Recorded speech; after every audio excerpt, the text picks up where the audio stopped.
আসসালামু আলাইকুম। কেমন আছেন সবাই? দেখতে পাইতেছেন যে আমি একসাথে আমার একটা জমিতে পেঁপে আর কলা একসাথে বপন করছি। আলহামদুলিল্লাহ, দুইটার ফলনই ভালো।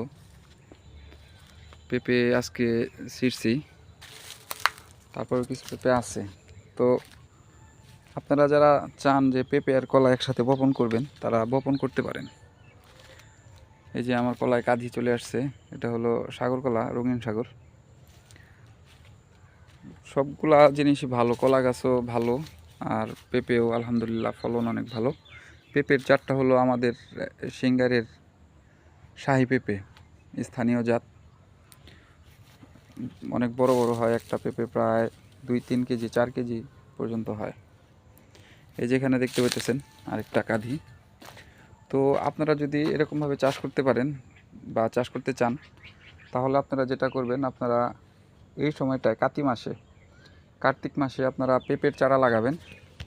কার্তিক মাসে পেঁপের চারা লাগানোর পরে বৈশাখ মাসে আপনারা কলার চারা লাগাবেন।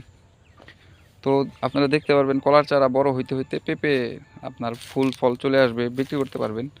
কলা গাছের উপরে পেঁপে গাছ উঠে যাবে, তো কোনোটা সমস্যা হবে না। তো এইভাবে আপনারা চাষ করতে পারেন। ভালো থাকবেন সবাই। আসসালামু আলাইকুম।